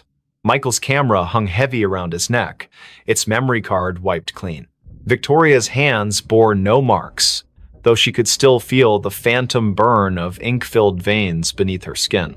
They never spoke about what happened inside the room. Each carried their own piece of its secret, buried deep where it couldn't consume them completely. Sometimes, late at night, Daniel would wake to the sound of breathing coming from his closet. Michael developed a habit of taking long detours to avoid walking past 17 Marlborough Street. Victoria found herself drawn to old journals and letters, unable to resist the urge to document everything she encountered. The room had marked them, claimed part of their essence, and though they had escaped its physical confines, its influence followed them like a shadow that refused to dissipate. Weeks later, during another unseasonably warm spring morning, a new set of tenants moved into the building. They marveled at how well-preserved the old place was, how the upstairs apartment seemed to breathe with a life of its own. In the main bedroom, they discovered an antique writing desk with a leather-bound journal resting open at its center. The first tenant to touch it felt a surge of inspiration so powerful it brought tears to her eyes. She began writing immediately, her pen moving across the page with a will that wasn't entirely her own. Outside, the wind picked up, carrying with it the faint sound of pages turning and the gentle, measured breathing of something that had waited patiently for new voices to add to its collection.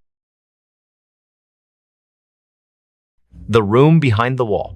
Rain poured relentlessly over Anchorage as Daniel Harris drove through the deserted streets of the city just before dawn. The windshield wipers struggled to keep up with the deluge, while his headlights barely pierced the darkness, reflecting off the slick asphalt where puddles grew larger by the minute. He had moved to Alaska 3 months ago, seeking a fresh start after his divorce, finding solace in the isolation and cold weather that matched his mood. His new job at the local library kept him busy during the day, but the nights were long and lonely in his rented apartment on the outskirts of town. Daniel gripped the steering wheel tighter as he turned onto his street, noticing something unusual about his building. The third-floor window of his apartment was illuminated, though he distinctly remembered turning off all the lights before leaving for his early morning drive. A chill ran down his spine that had nothing to do with the Alaskan spring air seeping through the car's vents. He parked and sat for a moment, watching the rain streak down his windshield while debating whether to call the police or investigate himself.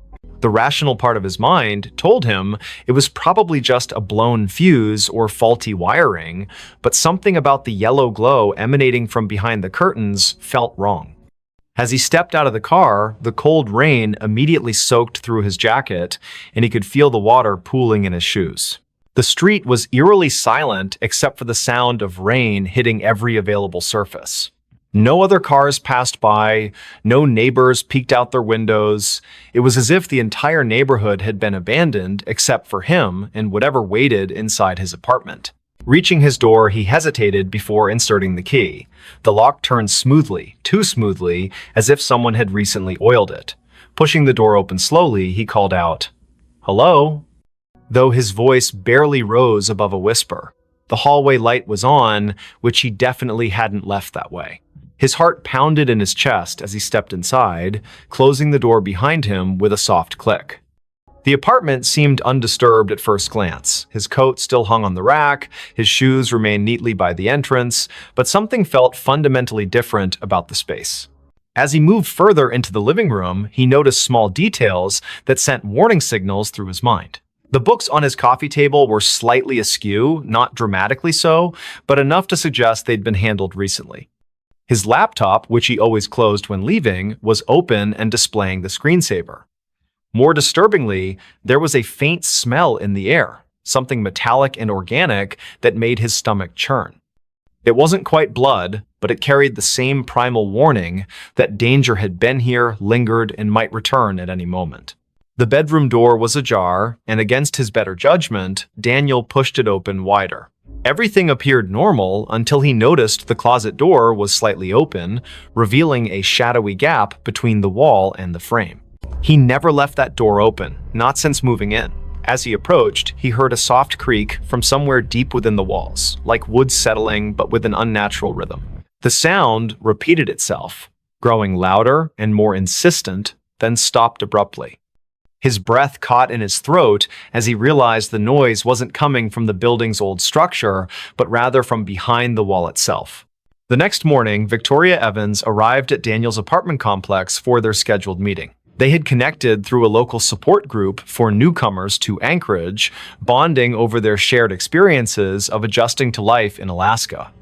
She stood outside his door, knocking repeatedly while checking her watch. The rain had lessened to a drizzle, but dark clouds still pressed heavily against the sky. When there was no answer after several minutes, she tried the door handle and found it unlocked. Inside, the apartment was deathly quiet, with an oppressive atmosphere that made her skin crawl despite the warmth of the heating system. Victoria called out Daniel's name as she entered, immediately noticing the same subtle signs of disturbance he had observed earlier. On the kitchen counter, she spotted his phone charger still plugged in, its cord coiled neatly, evidence that he hadn't planned to be gone long. In the living room, the books on the coffee table caught her attention. She recognized some of the titles. They were ones Daniel had mentioned reading recently, but now they seemed arranged in a pattern that suggested deliberate placement rather than casual browsing. Her unease grew as she noticed scuff marks on the carpet leading toward the bedroom. In the bedroom, Victoria's trained eye, honed from years working as a social worker, detected details others might miss. The closet door was indeed open, but what drew her attention was the baseboard along the far wall. There were fresh scratches marring the paint, and when she knelt to examine them closer, she discovered tiny fragments of plaster embedded in the carpet. Standing up, she pressed her palm against the wall and felt it give slightly, accompanied by a soft crunching sound. Her heart raced as she realized this section of the wall was thinner than it should be, as if something lay hidden behind it. Michael Parker, the building's maintenance supervisor, arrived shortly after Victoria's call. A grizzled man in his late 50s with decades of experience in construction and property management, he listened intently as she explained her findings. His expression grew increasingly grave as he examined the wall, running his fingers along the edges of the baseboard. Without saying a word, he fetched tools from his maintenance cart and began carefully removing sections of the wall paneling. The drywall came away easily, almost too easily, revealing a narrow cavity behind. What they discovered in the hidden space defied immediate comprehension. Packed tightly within the cavity were dozens of small objects wrapped in yellowed newspaper, each bundle tied with twine. The air that escaped as Michael opened the first package carried the same metallic smell Victoria had detected earlier.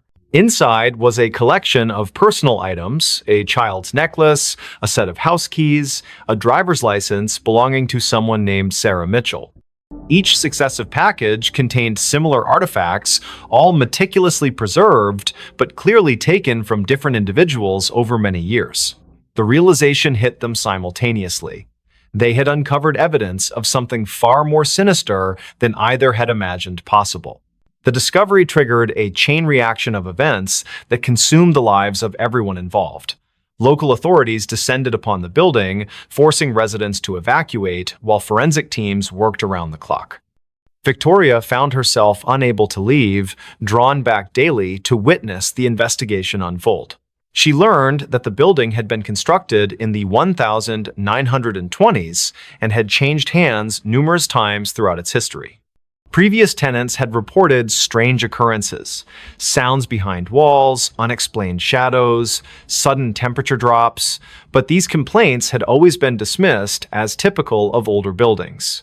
What no one had suspected was that someone had been using the building's hidden spaces as a repository for stolen memories. As detectives cataloged the items, patterns emerged that chilled even the most seasoned investigators. Many of the victims had disappeared without a trace, their cases eventually classified as cold files. Some had vanished decades ago, while others were more recent. The oldest item dated back to 1947, a silver locket containing a photograph of two young girls, while the newest was a smartphone manufactured only 3 years prior. The collection spanned generations, suggesting that whoever had been operating behind these walls had maintained their activities for nearly 75 years. The implications were staggering and raised questions about how such systematic predation could have gone unnoticed for so long. Daniel's disappearance added another layer of complexity to the case. Security footage from the building's lobby showed him returning home the previous night, but never leaving again. His car remained parked outside, and his personal belongings were still in the apartment.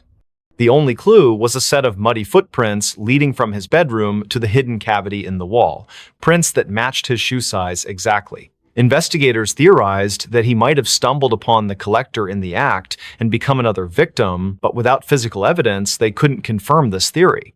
Victoria became obsessed with understanding the pattern behind the disappearances. She spent hours poring over police reports, cross-referencing dates and locations with historical weather data. A disturbing trend emerged.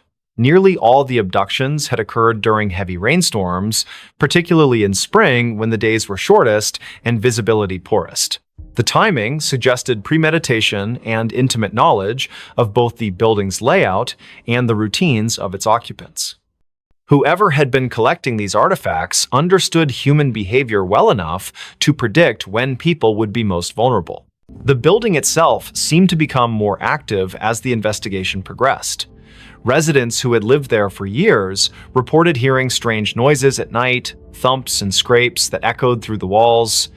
The heating system developed inexplicable malfunctions, causing rooms to alternate between freezing and sweltering temperatures. Maintenance workers refused to enter certain areas alone, claiming they felt watched even when no one else was present. Most disturbingly, several people reported seeing fleeting shadows move across walls where no source of light could account for them. Forensic examination of the hidden cavity revealed additional horrors.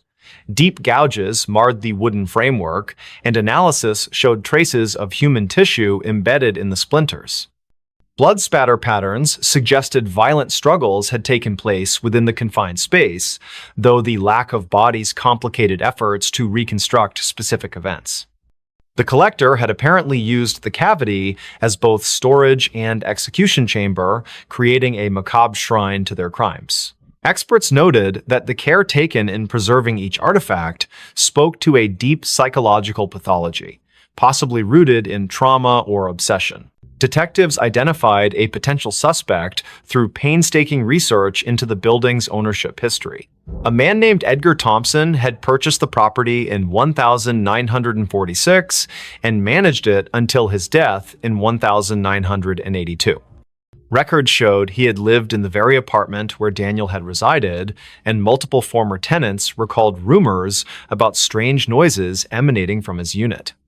However, Thompson's involvement raised more questions than answers, given that items continued to appear in the cavity long after his passing. This suggested either complicity from subsequent owners or that someone else had taken up his dark legacy. Victoria's investigation took a personal turn when she discovered her own grandmother's name among the list of missing persons. Margaret Evans had vanished in 1963 while visiting Anchorage, leaving behind only a hotel receipt and unanswered questions.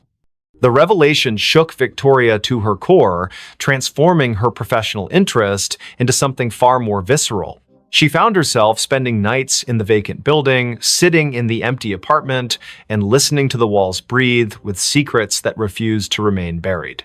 Spring gave way to summer, but the rain continued to fall in Anchorage, as if nature itself mourned the atrocities uncovered in the old building. The investigation expanded beyond municipal boundaries as connections emerged between missing persons cases across Alaska. Detectives identified a network of similar hidden spaces in other buildings throughout the state, each containing its own collection of stolen lives. The scale of the operation suggested coordination among multiple individuals, raising the possibility that what had begun as one man's obsession had evolved into something far more organized and dangerous. One night, while Victoria sat alone in the apartment, she heard a sound that froze her blood. From behind the newly repaired wall came the unmistakable creak of footsteps, slow and deliberate.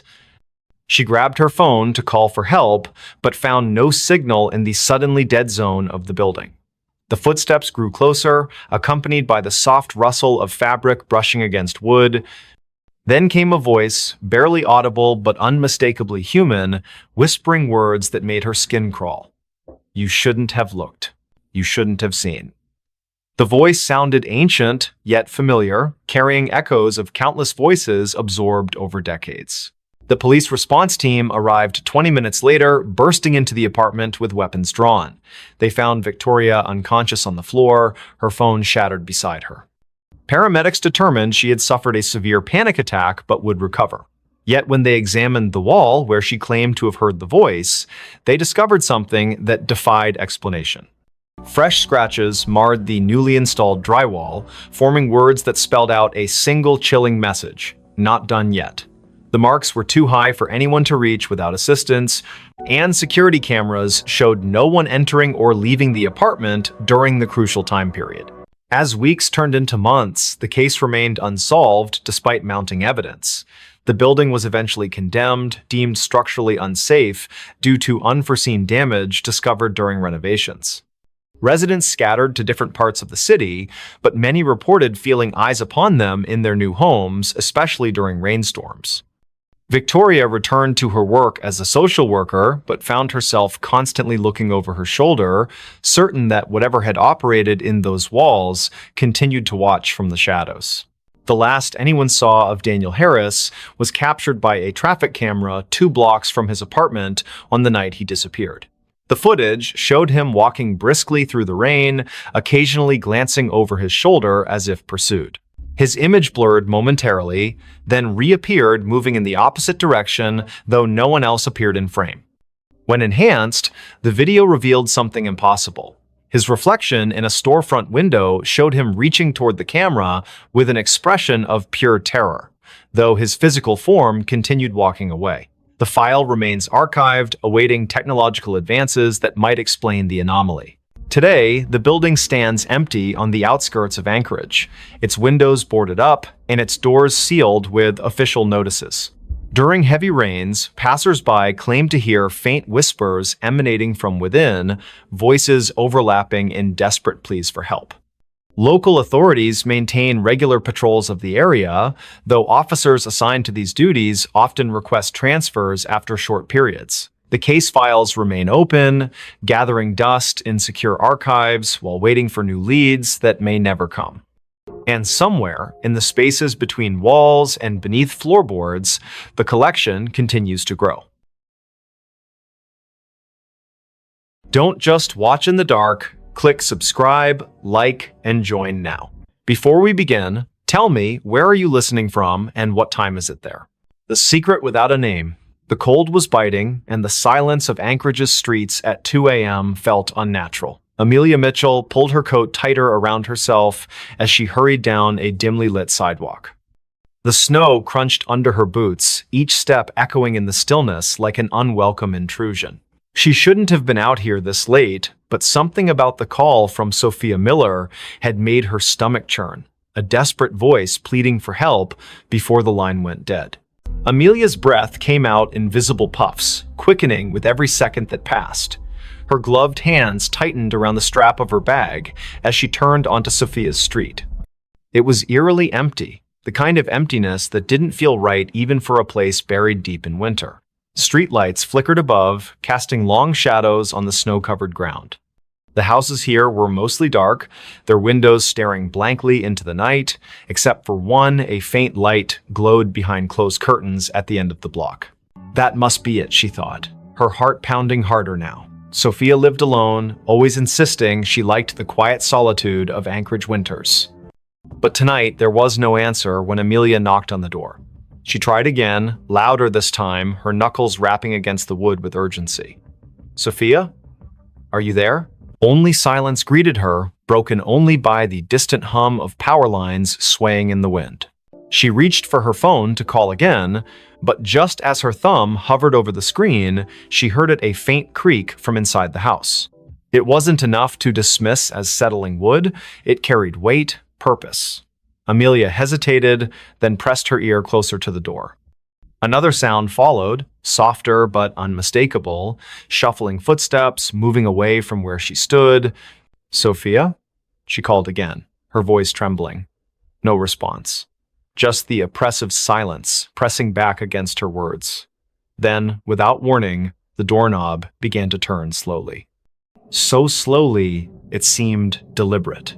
Amelia stumbled backward, nearly slipping on the icy steps leading up to the porch. Her pulse roared in her ears as the door swung open wide, revealing nothing but darkness beyond. There was no one there, not immediately anyway.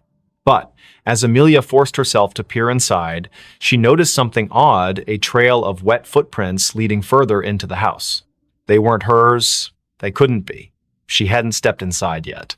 And they weren't fresh either, not entirely.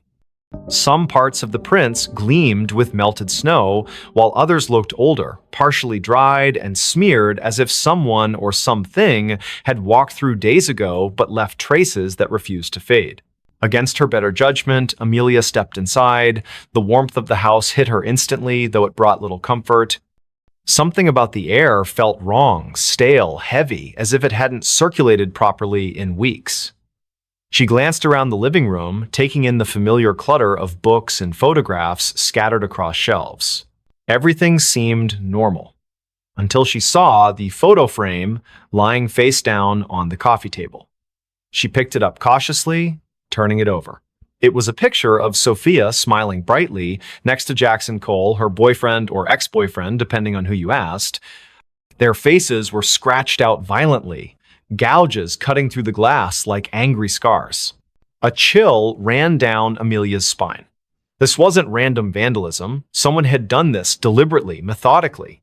Before she could process what it meant, another noise caught her attention, a low scraping coming from somewhere deeper in the house. It sounded like nails being dragged along a hard surface, slow and rhythmic, punctuated by pauses that somehow felt more menacing than the sound itself. Amelia swallowed hard, clutching her phone tightly in her hand. She considered calling the police, but what would she say? That she broke into her friend's house because of some creepy noises? They'd think she was crazy. Instead, she moved cautiously toward the hallway, following the sound despite every instinct screaming at her to leave. The hallway was narrow, lined with family portraits that seemed to watch her as she passed.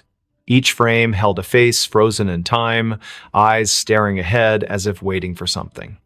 At the far end, a door stood slightly ajar, light spilling out from within. The scraping grew louder, closer, and Amelia realized it was coming from behind that door. Her palms were slick with sweat beneath her gloves as she pushed it open just enough to peek inside. What she saw stopped her dead in her tracks. The room was small, cluttered with boxes stacked haphazardly against the walls. In the center sat a chair, and on the chair was Sophia, or at least what remained of her. Her body slumped forward unnaturally, head hanging limp as if her neck couldn't support its weight anymore. Blood pooled beneath the chair, dark and congealed, staining the hardwood floor. But the worst part was her face, or rather, the absence of it. Where Sophia's features should have been, there was only smooth, featureless skin stretched taut over bone. Amelia gagged, stumbling backward as bile rose in her throat. She wanted to scream, to run, but her legs wouldn't obey. Instead, she froze, transfixed by the sight before her. And then, from somewhere behind her, a voice spoke softly, almost kindly. "You shouldn't have come." She spun around, heart hammering wildly, but there was no one there. The hallway was empty, the portraits still staring silently ahead. Yet the voice lingered in her mind, repeating the same phrase over and over. "You shouldn't have come. You shouldn't have come." Amelia backed away, tripping over her own feet as she tried to retrace her steps toward the front door. But the layout of the house seemed different now, distorted somehow. Doors that hadn't been there before appeared in the walls, leading to rooms she didn't recognize. Shadows shifted unnaturally, twisting into shapes that defied logic. She could hear whispers now, too, overlapping voices murmuring in tones too low to understand. Panic set in fully as she realized she was trapped. Every step she took led her deeper into the labyrinthine nightmare of Sophia's home. The air grew colder with each passing moment, frost creeping up the walls and forming intricate patterns on the ceiling. And always, the whispers followed her, growing louder and more insistent. Finally, she found herself in a room she didn't remember entering. It was larger than any other space in the house, impossibly so, with walls made entirely of mirrors. Each reflection showed a version of herself, but none of them matched the person standing in the center of the room. Some looked older, gaunt, and hollow-eyed. Others appeared younger, innocent, and terrified.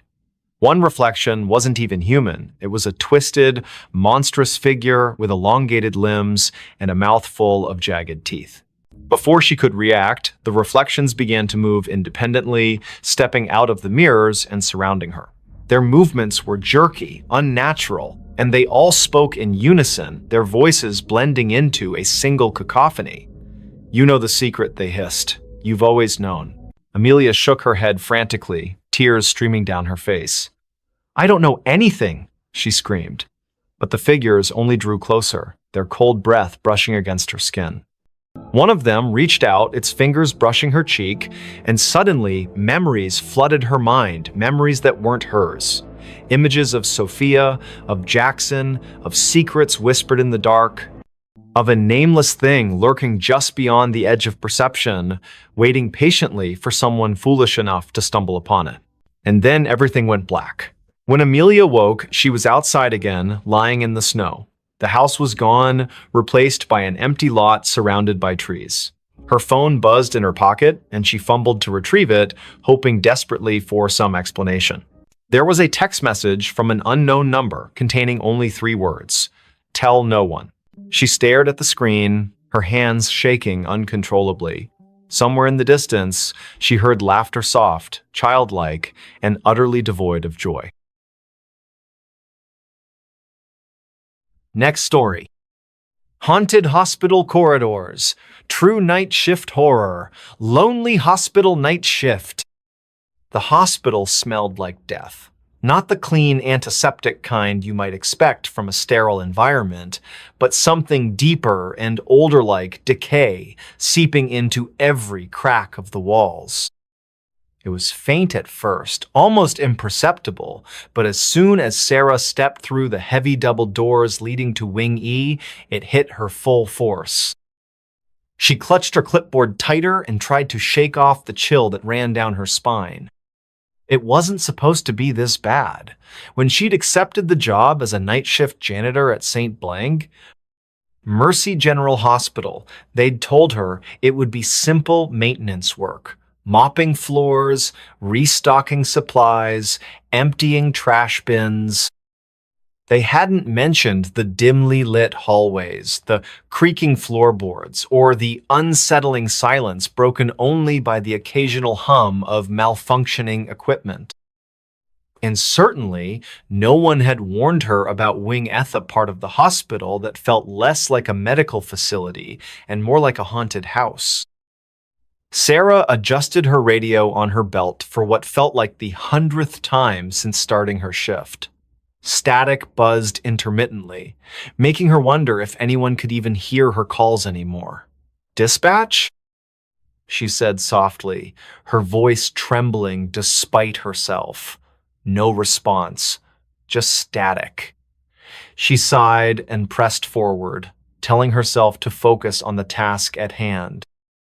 Wing E was eerie even during the day, with its long corridors lined with cracked paint and faded signs pointing toward rooms that hadn't been used in years. At night, however, it transformed into something else entirely, a labyrinth of shadows and whispers.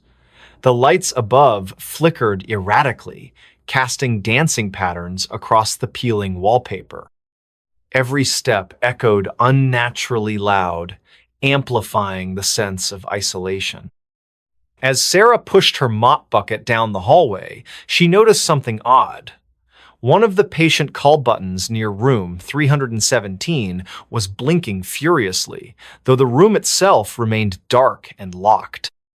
Frowning, she approached cautiously, half expecting to find some sort of technical glitch.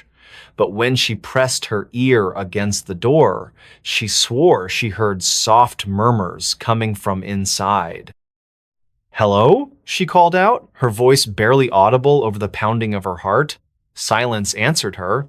Still, the call button continued to blink insistently, as though mocking her hesitation. After several seconds of staring at it, she finally reached out and pressed the reset button.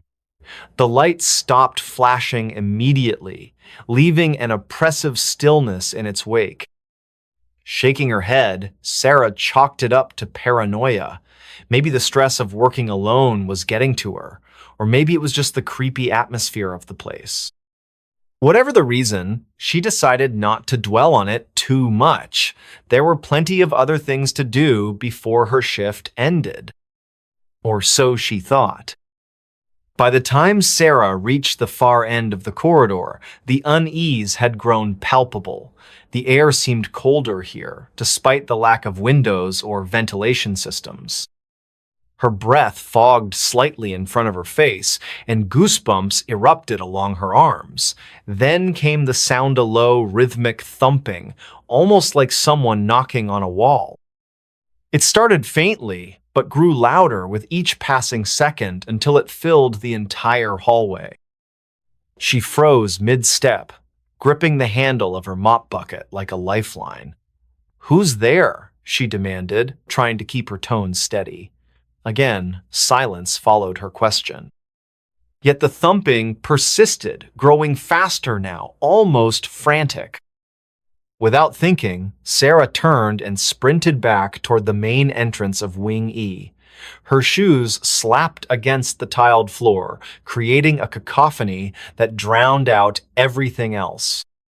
By the time she reached the safety of the nurse's station, her chest heaved with exertion and sweat dripped down her forehead. For a moment, she allowed herself to believe she'd imagined the whole thing. Hospitals were old buildings, after all. Pipes burst, wiring shorted out. It was probably nothing more than that. But then the security camera feed began acting up. Sitting behind the desk, Sarah watched as the monitors displayed grainy black and white images of the various sections of Wing E. Most of them showed nothing unusual, just empty hallways bathed in dim emergency lighting. But one screen caught her attention immediately. It was angled toward the ICU wing, which had been decommissioned years ago due to budget cuts. In the footage, a shadow moved across the frame, pausing briefly near bed 5 before disappearing completely. Her pulse quickened. Shadows didn't move unless something or someone was causing them to. Yet the ICU wing hadn't seen a single patient in over a decade. Who or what could possibly be there? Determined to uncover the truth, Sarah dug through the hospital archives stored in an old filing cabinet near the break room. Dust coated the folders, evidence of how rarely anyone accessed these records anymore. As she flipped through pages filled with handwritten notes and typed reports, one name kept appearing again and again: Dr. Evelyn Carter. Dr. Carter had been a renowned surgeon known for her groundbreaking work in cardiac care. However, her story took a dark turn one fateful night in Wing E. According to the files, she'd been called to the ICU to perform an emergency procedure on a young woman suffering from internal bleeding. Despite her best efforts, the surgery failed, and the patient died shortly afterward. What made the case particularly strange was the fact that none of the other staff members present that night could recall seeing Dr. Carter enter the operating room. Some claimed she simply vanished midway through the procedure, while others insisted she never existed in the first place. Even stranger was the testimony of nurse Linda Thompson, who worked alongside Dr. Carter that evening. In her statement, Linda described feeling an overwhelming sense of dread as soon as she entered the ICU. She claimed to have seen shadowy figures lurking in the corners of the room, whispering unintelligible phrases directly into her ears. By morning, Linda had quit her job, refusing ever to return to St. Mercy. Sarah closed the folder slowly, her mind racing. If what she read was true, then perhaps Wing E really was cursed. But why? And why did it seem determined to drag her into its web of terror? With trembling hands, Sarah retrieved her flashlight from the supply closet and ventured deeper into Wing E than she'd ever dared before. Her destination was clear: the abandoned ICU wing where the phantom Dr. Astor Kane Mays Tuthap Carter supposedly met her demise. Along the way, the phenomena intensified. Lights blinked erratically, machinery beeped without cause, and distant footsteps echoed through the halls, always staying just out of sight. When she finally reached the ICU, she found the door slightly ajar, despite being firmly shut earlier that evening. Pushing it open, she shone her flashlight inside, revealing rows of dusty hospital beds covered in white sheets. Each bed bore the faint outline of a body beneath it, as though waiting for occupants who would never arrive. And then she saw her. Standing at the far end of the room was a figure draped in a blood-stained surgical gown. Its face was obscured by shadows, but its presence radiated malice. Sarah stumbled backward, nearly dropping her flashlight as the entity turned to face her fully. A guttural growl escaped its lips, vibrating through the air like thunder. For a brief moment, their eyes met, and in that instant, Sarah understood. This wasn't just the spirit of Dr. Carter. It was the embodiment of all the pain, loss, and despair that had accumulated within these walls over the years, and it wanted her to join it. Sarah bolted from the ICU, her heart hammering in her chest as she raced back toward the exit. Behind her, the wailing cries of countless souls echoed through the halls, urging her to stay. She fought the urge to look back, knowing that doing so might seal her fate forever. Somehow, she managed to escape Wing E, collapsing onto the cold concrete outside as dawn broke over the horizon. Gasping for air, she pulled out her phone and dialed emergency services, reporting everything she'd experienced. To her surprise, the operator sounded skeptical, dismissing her claims as mere exhaustion and stress. Days later, Sarah returned to St. Mercy to collect her final paycheck. Upon entering the building, however, she noticed something peculiar. All the cameras monitoring Wing E displayed static instead of live footage. Confused, she asked the daytime staff about it. Their response chilled her to the bone. "Wing E doesn't exist," one of them replied matter-of-factly. "It was demolished years ago." Sarah glanced down at her ID badge, suddenly unsure whether she truly left the haunted corridors or if she was still trapped within them, doomed to relive the nightmare indefinitely.